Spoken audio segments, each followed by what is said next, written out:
You are now listening to FNB Radio. And welcome to F&B Radio. My name is Lindsay Collins, and I am your host. Guys, I'm on a roll. I said I was going to have more guests instead of just me insanely talking to myself in my room every episode, and I actually have done it. I have a former Charlestonian, now New Yorker, and all-around culinary it girl, Lizzy Koury. Welcome to the show. Hi, thanks for having me. I'm so excited. We've been talking about this, I feel like, in some realm since I worked at Fig. I feel like I've been like, you can come on, we got to do this sometime. And it just has never happened until now. And I'm so happy you're here. Thanks. I'm so happy to be here. I've been a fan since my first kitchen job. Oh my God. Well, that's an honor. I remember you, I knew who you were because Charleston is that kind of a town, but I think this is like 2017. It's maybe earlier, but you were working at 2 when I met you. Yeah. And I had previously worked like at St. Alban, and you had just interviewed Ari. Oh yeah. God, I still miss St. Alban. I think a lot of people do. Yeah, he like taught me how to hold a knife. Wow. Really? Yeah. So you had never worked in restaurants before that, or you never had been in the back of house? I'd worked like at Queen Street Grocery in college, just like making crepes, but you know, I didn't know what I was doing. Wow. And yeah, I worked at an art gallery after college, and my friend Bobby at St. Alban was like, we need someone to open the bakery. So I was like, okay, I'll do it. And then Ari came in and he was like, what are you doing? You don't hold it like on the handle, you hold the blade. And I was like, okay. And I just kind of fell in love with it. Oh my God, that's pretty wild. So what gallery were you working at? It was for North Charleston's like cultural art department. Cool. Yeah. Amazing. We were actually off air just talking about art and hospitality and how they kind of should commingle more than they do. But I think it's a lot of creatives are kind of drawn to both worlds. So it makes sense how you would end up doing something like that now. But for a long time, I've been a fan of formerly known as Home Spice, now Rhus.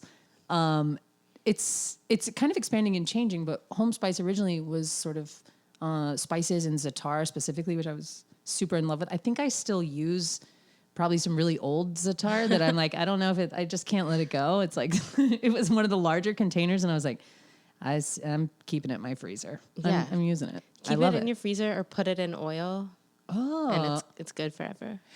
So give the listener at home, if they haven't heard of either, if they aren't an OG Home Spice, now Rhus fan, tell us kind of the impetus for starting the company and then bring us up to speed with where it is now. Because you're in New York now, and we'll get to that in a minute as well. But yeah, give us the rundown. So I grew up in the South. My family's on my dad's side is Lebanese. My grandmother, she's almost 97. She taught me. She's so cute. She's so cute. She's so cute. It's like illegal. I love her. I've never met her, but I just, every time you share her on Instagram, I'm like, man, she's so cute. And I just want to like bottle her up, but save her in oil. Can we do that? I should. Okay. But she taught me how to cook growing up. We still do like Sunday dinners and lunches. And she just wrote a bunch of cookbooks. She taught me to use za'atar. And when I moved for college, I like didn't have access to it anymore. And I would, we went from just making like flatbreads with the za'atar and oil on it to I didn't have an oven in my dorm, so I would put it on anything like yogurt, fruit, whatever, just to get a little taste of home. And that's like when I really fell in love with the spice. And then I started making it for friends for like Christmas, and they kept asking for more, and I just kept buying it in like larger bulk. And then next thing I know, I like accidentally started a company, had to get an LLC and an EIN and like all of that for wholesale. And then COVID happened and I got to focus on it more, and I just kind of choose a name at the time, and I chose Home Spice, and I thought I would just be a spice company. But ever since I've looked at like what that looks like, I don't really want to be the girl that's like trying to take on the spice industry.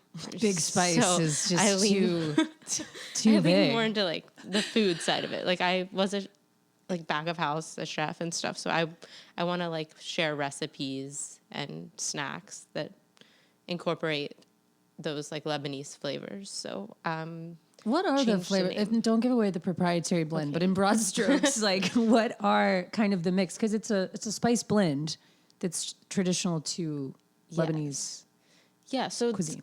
The name za'atar is actually an herb in itself. It's a wild thyme, essentially. Oh. And it's a blend, but by the same name. And so each Middle Eastern country, for the most part, kind of has their own. And my family's Lebanese, so ours is very like sumac heavy, which is that red tart berry that's actually like all over the streets in like North and South Carolina and like up. It's like easy to forage. But Really? yeah, it's really good. Will you show me what it looks like? I'll show you some. Because I feel like it's around the neighborhood. Like Yeah. I've seen, I don't know. We'll It's talk really about pretty it. Yeah, I plant. would I'll love show you you to pictures. show me how to. It's like a red cone. Whoa.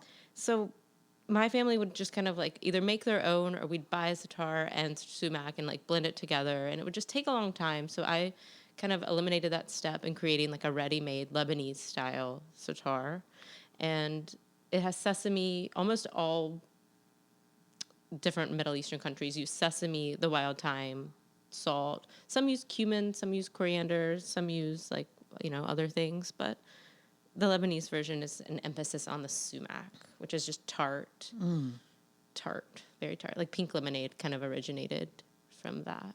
Whoa. Amazing. It's so good. I mean, I think once you start to put it on stuff, you realize that it really truly does go on everything. At first I was like only using it as a substitute and more like this is dumb and like this just shows how dumb I am about stuff. But I was like, anywhere you would put like oregano or like something like that, like I would put this. And then I started just being like, no, literally anywhere and everywhere. Like not just things that have tomato base or like are spicier in that way. It was just like anything from eggs to just bread and butter to anything. Like it's so versatile and it really like dials it up. I put it on ice cream. I think I've done like the whole. It's so good on ice cream. It's really good on ice cream. It's like because I'm a big mint chocolate chip fan, and somehow it brings in more like an herbaceous, savory version of that that I love. So it's truly an all-purpose element. But that's interesting that it went from being like a spice to realizing, like, I don't even know if I'm saying this right, but the word CPG, is that, what does it stand for? Something packaged good. Consumer packaged goods, yeah. It's an intense space to be in. And I think a lot of people come into it thinking like, I have a really brilliant idea and this is going to be like it's going to just take off. And there's nothing like this on the market, so this will happen. And then I think you and you can speak to this, I'm sure, like a ton, but you get into it and you start like pulling the strings and being like, what's going on? And it's actually a really complicated world to be in. So how have you navigated that? And like, what's been the biggest, weirdest surprise of kind of starting and launching something like that? Ooh, it's definitely an industry I was not well versed on, and I still have a lot to learn. And It's I'm so confusing. probably going to make more mistakes. Like with starting the company kind of on accident and having to choose a name, I chose Home Spice. I later found out that's like a mustard company, and I wasn't forced to, and maybe never would have been because I'm a small company. But I went ahead and changed the name to Rhus, and I trademarked it, and now I just have to kind of prove my products exist in order to maintain the trademark, and it's very time consuming. That took 11 months to do. Oh my God. And I didn't want to change the name until I got it in the event that I didn't get it. And it was really expensive. And it's all kind of been bootstrapped by me. And I'm like, do I believe in myself? Can I do this? I don't know. We'll see. Should I invest all of this money in it? I don't know. Because at the same time, I moved to New York, which was like draining my bank account. Because I love every second, money. every second you're alive there, it's just money is going out somehow. Yeah. What made you move to New York? Like, where were you like, I'm going to take this spice company on the road? Or were you just looking for something different? I was looking for something different. After 10 years in Charleston and COVID happened, my lease was ending, and I felt like this was August 2020 and the world was such an unsure place. So I was like, I'm not going to resign. I'm just going to put things in storage. And I ended up moving to Wyoming to do private chef stuff with my cousin. She has a catering company there for like 2 or 3 months. And then I moved back and spent the holidays at my parents', like I said, like 28-year-old. Just like in my parents' house for a couple months, and I was like, I'm going crazy. And I moved to Miami for a couple of months. And That's I was like, right. That's I was too like, much where fun. in the world is Lizzy? Everywhere. And when everyone in New York was in Miami, so I made a lot of friends, and then it just felt right. There's a lot of like Charleston, New York overlap. Totally. And I felt like I had some jobs I could work. So I ended up working moving to New York, and I worked for People's Wine, which is Daryl, who is like a badass like woman in natural wine. And then I also worked at Niche and Air Champagne Parlor, which is Ariel Ars, who's like another badass in like that industry. And I just wanted like some strong female like role models, or I guess to help like meet people and just like expand in that world. And from there it's like expanded. And I do Rhus, hopefully will be my only job one day, but I do like bookkeeping for some restaurant groups on the side. Oh, that's smart. So it's like one foot in the industry still.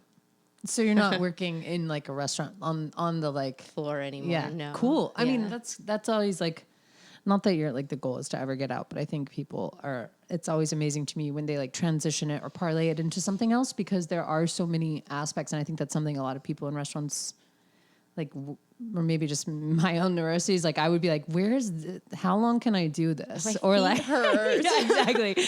Like I always joke, I'm like, it's always an option for me. And then I'll like host one party and I'm like, maybe not always, but I do feel like that there's so many different avenues that you can go that still like are very much rooted in what we all like to do or what we came up doing. And so with Rhus now, like what is you said you're going to kind of get more into like snacks and that kind of element.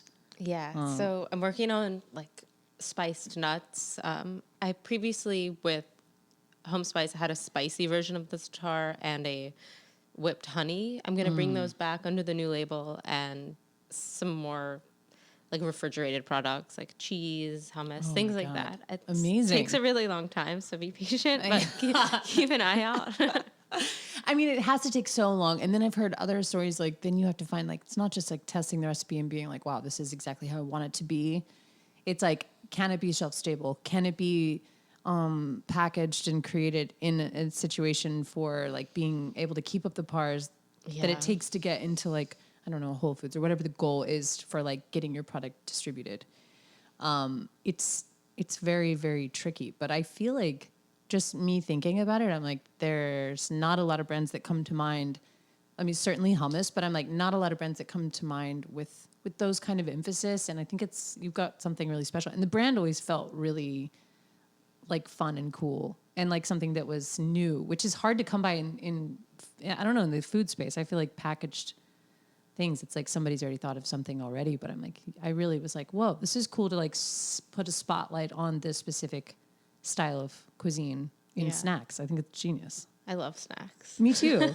Snacks are like kind of the only way I eat. I'm like, I tried to throw a dinner party the other night. I mean, I didn't try to throw a dinner party. We had people over for dinner and I was like, all right, time to sit down. And it was like, I hated the sitting down part. I was like, I wish I just left everything on the counter like I would if they weren't here. Yeah, like, you know, crazy. I was like, never be like, everyone sit down and all together. Like that kind of meal stresses me out. But like the snack element or just like eating something till it's gone, that's so delicious with like standing around a counter with friends is like kind of my favorite way to eat. And I don't know, snacks are where it's at. But so it's interesting to just like figure out like going from idea to this has now been this is 3 years in, and trying to manage that and work other jobs. Were there ever moments where you were like, this is like not going to work? Because I feel like my family's always like, Lindsay, can you stop with your side hustles? They're like bringing you down. Like they see me struggling to like keep things going, you know? And they're like, you got to give one of those up, like just to try to help me like live an easier life. But I'm always like, no, I think if you're an entrepreneurial type person, you kind of thrive in that. Like I'm working on a new business right now as well. It'd be like a consulting thing. Like I don't stop, and I should stop. I should reel it in. No, but I disagree. It just is like more reasons to wake up in the morning, and like I love meeting new people. And learning new things. And I have definitely had trouble, and I'm like, okay, I need to focus. Like I keep talking about doing this, and I need to do it.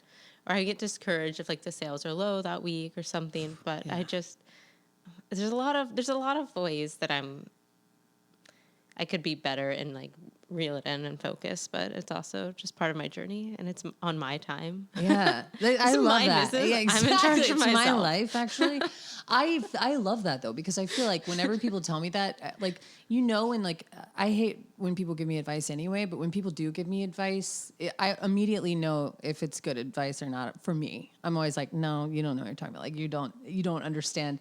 But they're just trying to like help you simplify your life. And you're like, that you don't understand. The whole goal for me is to cheat the game. Yeah. That is, I don't want to go to a job and like thrive work in at chaos. just like I want to. Yeah, exactly. I'm like, this is really my preferred way to exist. And I think a lot of people are like, it would be so much easier if you just took your talents and did this. And it's like, no, I love this, and I love the idea of bringing a product to market that is in the food space, because that's, I mean, you can look at countless examples of that where it's like they're not even reinventing the wheel. Graza olive oil, and I'm like, everywhere. Like explosion. Like what even? We've how been is that even using possible? squirt bottles in restaurants forever. Yeah, exactly. And they just took like What that took one. so long? Right. It's been a long time coming, but at the same time, everyone's like, damn, yeah, no, that is smart. And I feel like that's how Rhus is. It's going to be like that, because it's just, it takes working in that industry and understanding that to see these little things that you're like, yeah, this makes sense to me, that we make a proprietary blend for a certain dish, but like the average at-home cook, this is like either too hard for them to do, or like too hard for them to source, or like get the things that are quality. Like that's what's great about Graza is like this is not a sponsored Graza. I don't know why I'm like giving them all this shine right now. But just taking something that's quality and like just kind of eliminating a step for a consumer is sort of like all the magic is. You're never going to reinvent something. I mean, like, you know, someone to do that for like the honey containers. Yeah. I'm thinking like the flour. aluminum tubes. What the fuck is wrong with flour? Yeah, it's like at the grocery store, hate it's it. already leaking. I like pick it up and it's like so annoying. I'm like, this is insulting. Maybe that could be the consulting business. Yeah. Just like call companies and like, let's work on your packaging. Let's work on just the container. It's so bad what you've chosen. But no, I think it's genius, and I also just applaud you for like doing that while living in New York. I feel like when I lived in New York, all I could do was like clock in and clock out of the restaurant that I was working at. I just couldn't even imagine like bookkeeping and like piecing it together. It's really admirable and very cool, and it looks very fun from the outside looking It's at it. fun. Like, yeah, New York is like a blast, and it's cool to see what's happening there and like see. New York changes, its shape shifts so much that even if you lived there at one point, I'm like, it's unrecognizable to me. So I'm always like, what's happening in New York? So I love following you and the business and seeing what's going on. I love New York. The first year was really hard. All I did was work. My friends would be like, do you want to go to dinner? I'm like, I'm working. Like, why? I'm like, because I don't have like a finance job like you. Like I have to. But now that I'm out of that like at night work, I have made so many friends from those. And those are the people I see and hang out with. And they all care about food and wine like I do. And I don't know, it's just such a smorgasbord. Is that the right smorgasbord? Yeah, smorgasbord. Of people that care, have similar values, and that I get to see on a regular basis, and that like makes me feel really fulfilled. And going into year 3 now at New York, I'm like fully in love with it. Yeah. Oh, I never thought it would happen, but here I am. Yeah, no, it takes that long, I think, to like fully get your hands around what it is. It's a wild place to live. But I think the energy from New York has always helped me. Like when I'm there, even when I'm just there visiting, I'm like, somehow it does make you feel like you can do something larger than life. Like it just has that energy. Everybody there is kind of, not everybody. You see some people that you're like, you're not doing anything. How are you here? It's like a little delusional, but exactly. Like that healthy amount of delusion that makes you think you can like get something off the ground. And I think with all the people and contacts that are in the food space, I think it's really, really cool what you're doing. What is the focus now? Like, are you trying to kind of dial in which products you're going to offer, or are you still like testing things, or what does a day in the Lizzy life look like? So I would say the first 2 years I was making the spice myself and testing with different co-packers, but I finally found one and it's working out. There were trial and errors. There was a whole disaster, but I won't get into that. Okay, so that's like, been really hard, that. like finding someone that can make it how you want it consistently and at the right quality with the right price has been a really big feat, and I finally like done it. But it took a long time, like way longer than I'm happy with. So with each new product, I assume I will have the better like tool set to be like, okay, let's expedite this and like make it faster. I'll know how to ask the right questions, and that was a skill I had to gain because I'd never done that before. I'd always just done it myself, and I'm very independent and I like doing things myself, but that's like not sustainable for growing a business or most things in life, honestly. So now that I have that skill set, I'm excited to like do the like spice nuts and to like revisit the honey and have like, I don't know, more experience with it. So right now it's just been like the past few months have been like finding like the right person to make the spices again, and I now have a fulfillment center where I was sending out all of my orders for a while. Oh my God. And now I have like those things out of my house. Yeah. And someone else is doing it. So That's amazing. it's freed up a lot of time to be more creative and to do other things like recipe development with other ideas that I have. And I found the fulfillment center that has refrigeration, so that opened like a whole new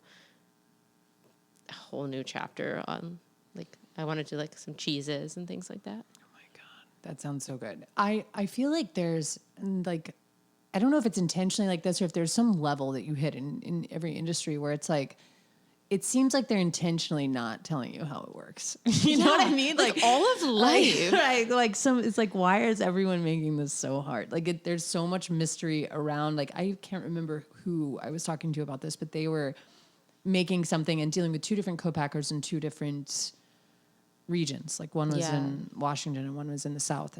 And basically even with the same exact specs, they were getting a completely different product. And it was like night and day.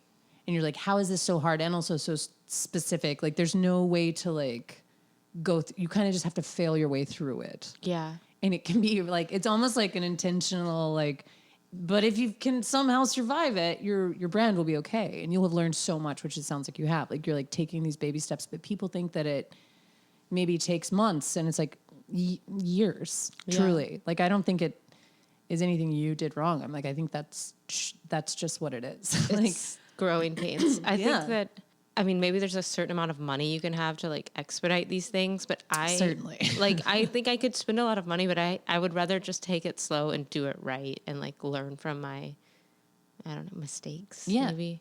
Well, that's the thing for me. Like my business is totally different, but with podcast production, like I'm the only person that works here. And so like, I do everything. And like, there's some element that I really like about that because I can honestly like, I feel fully in touch. And then recently I hired an editor to help me with my clients because I was just like, I physically can't get this done in a day. And it like took something off my plate, and then it immediately made me feel like I was not doing my homework, or like this feeling that I was like paying someone to do my homework. You know what I mean? Where I'm like, are you doing a good job though? Like, and then even you end up checking up on it so much, like the whole thing just stressed me out. And then there was a mistake that happened, and it was just like really hard for me to deal with that, because I was like, I've never made that mistake. I make plenty of mistakes, but I've never made that kind of a mistake, because I just care about it more than someone else is going to care about it. And so when it's your baby that's out there being like, okay, I'm going to actually let this go. And like, I'm going to trust you to package it and like send it out and make sure it like has all the touches that I would have if I was sending it out, and like the timeliness and all of that stuff that really does matter when you're providing either a service or a good or anything like that. Like people notice, and it's really hard. So I definitely applaud you for like making the jump, because that is the only way to grow. Like my hands are tied with how much I can take on right now. And I'm like, I have to trust someone. And I kind of got down when the first person didn't work out, because I was like, oh, this is why you can't trust anyone to do this. And so you have to do this all yourself. And you like kind of get those signals a lot as an entrepreneur, that it's like you feel wrongly like you are supposed to and do this forever by yourself. Yeah. And so I'm like, it's lonely. It is. It really is. And like, it's. I would like a partner. Yeah. Anyone out there? If you're not like a terrible piece of shit that's going to end up like trying to be like, oh, actually I'm starting that same business. That's what happens to me every time I train someone. They're like, and now I'm going to be your competitor. And you're like, what? So it is lonely. That's a good word for it, because it feels like embarrassing to admit that you don't know something, or that you made a mistake in this way, or that like something happened, especially on the consumer side, where it's like if something gets to a client that's not right, it's like it's so soul crushing, because you're like, every client, like truly every sale, and my husband's an artist, and like every single time like you get a notification that's like someone bought a painting, or someone subscribed, or someone, it's like those things are so small to other people, but it's like to you, it's literally like huge. lifeblood. Yeah. Like you're like, oh my God. Like sometimes it's the difference between continuing on. Yeah. You know, it's like that. It Because feels as soon that as dramatic. I get like, I'm like, why am I doing this? No one cares. And then like, it's like someone that I sent it to will like put it on their Instagram story, and I'll get like a couple sales for that. And I'm like, oh my God. You're like, it's happening. It's going. And It's so exciting. It's huge. Sort of like dopamine. Yeah. It's like unlike anything else. And it really does, like, I don't know. It's a interesting road when you're an entrepreneur. And I think with our generation, I've noticed that it's become like that's more the norm. Like especially millennials, are like everybody I feel like is trying to start their own business. And so a lot of times I feel like I'm like, are we just trying to avoid being like our parents and like working a 9 to 5, or is this opportunity real? Like there's a lot, I feel like I have multiple personalities every single day around business, where I'm like, this is going great. I'm like, this is stupid. Like, I know. this could be so much easier, or my abilities could be, but I don't know. At the end of the day, I always come back to, no, I want to do it on my own terms. And I think you have something really unique and special to offer people, and it's going to get there. It's going to get there. It's amazing. And I'm excited. It's cool. So if people want to find Rhus and you and all of the things, like what's the best way to reach out? To purchase on my website, Rhus, RHUS, 4, like the letter, YOU. I mean, like the number. Like the number? They got like it. the number. Like, don't spell it out. And then on Instagram, Rhus4U. And then Lizzy Koury is my personal. But, you know, I post follow. about it, and I probably promo way too much. So You do not. No, you don't at all. I'm always like, I love your So style buy of some and Instagram. then post about it. Yeah, exactly. Truly, that is like, just if you want to know how you can help an entrepreneur, that's like pretty much, that's the way. That's Yeah. the easiest way that like doesn't require you to really do anything. It's like, just share it and like let people know you're excited about it. And I can, for one, tell you that I love it. We use it in our house all the time. And I'm so excited for the expansion and what's next. While you're in Charleston, what are your favorite haunts that you have to go when you're home? Where do you go? We've so far been to the Harkin, the Harbinger, Sorelli. Ooh. Did I say that right? Yeah. Yeah, we went there job. last night. For dinner? Like you We sat at the bar. nice. I just listened to your podcast. That's nice. And tonight I don't know, might go to 167. And then tomorrow we're going to try to go to Chubby Fish. We're going to go to Graft tomorrow for like their little music on Wednesday nights. Hell yeah. So fun. And Thursday's kind of in the air, but we'll see. Nice. Yeah. Yeah, and then what in New York, what are your like, what's in the rotation? I feel like when I'm there, I go back to the same places that I like, if they still exist. I have like a little circuit that I have to hit before I feel like I've had my New York time. But what are yours since you live there, what are you currently haunting? Where do I go? I live near Raoul's, so I love to go there. Nice. I'll get like a little martini there. They're actually huge martinis. It's a little 6-ounce martini. I love it. And then I don't know why I work with Contra and Wild Air. I love them. I should go more. Where else? Like Air Champagne is great. If you like champagne and caviar. I do. Ultra Paradiso. It's like I love that Good one. place. I ate there twice accidentally last time I was there. Because Nuh-uh. my son is like, remember, I feel like there was one day you were at Graft before you moved and you were wearing, it was a construction helmet. yes. But Jules is really into firefighters. And so the fire museum is right down the street. And I was waiting for them to like either open or I don't know. They were like on some weird break. Like the old ancient firefighter that was in there was just like not there at the time. So I it's on the same street and I went to Ultra Paradiso and just like hung out and ate arancini until the fire museum was open so I could buy some merch. That's a good, like, cozy, charismatic bar. Yeah. I like sitting at the bar and chatting. That's always my move. I'm like, I would rather sit at the bar than a table any day. Yeah. Really alone. I don't really, I don't even like to eat with other people that much. I mean, I will, but I'm like, I prefer if they're like down to sit at the bar and just kind of observe. I don't need to be like wrapped in conversation, So the intimate. whole time. Yeah, I don't need that. And if I'm like sitting at a table, I want to sit like beside the person. I tried to do that to my sister, and she was like, "What the fuck are you doing? Don't sit by me." I was like, "Come on, just side sit with me, you Like, weirdo." put my hand on their thigh. It's like my friend. It's so silly. No, I'm so excited for you. I'm so happy to continue, like, just watching the evolution of all the things that you've got your hands in. And if you ever need anything, or if you ever, want to send me some spices, I will. I meant to bring you some, but I forgot. Oh my God. No, I'll you're on send them. vacay. I need to order I'll some. bring them tonight to the comedy show. Oh yeah. Oh my God. That would be so fun.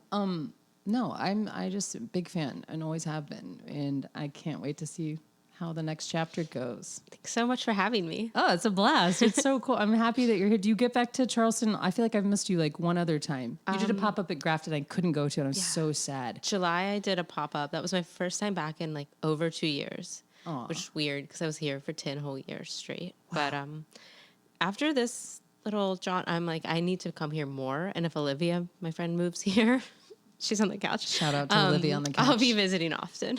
Amazing. Well, let us know. You're welcome on the show anytime. Oh, thanks. And get Rouge. I keep saying it the wrong way. I'm an idiot. Rhus. You should have seen me earlier. I was like having a hard time with the transition, but I'll get there. No, go on to their site and order it. Trust me, you're going to put it on everything. It's amazing. And you know what to do. You can rate the show. You can review the show. You can tell me how much you love za'atar and all the things that Lizzy makes. And I'll see you next week. Bye. Bye. Thanks, Lizzy. Bye. Thank you. Bye.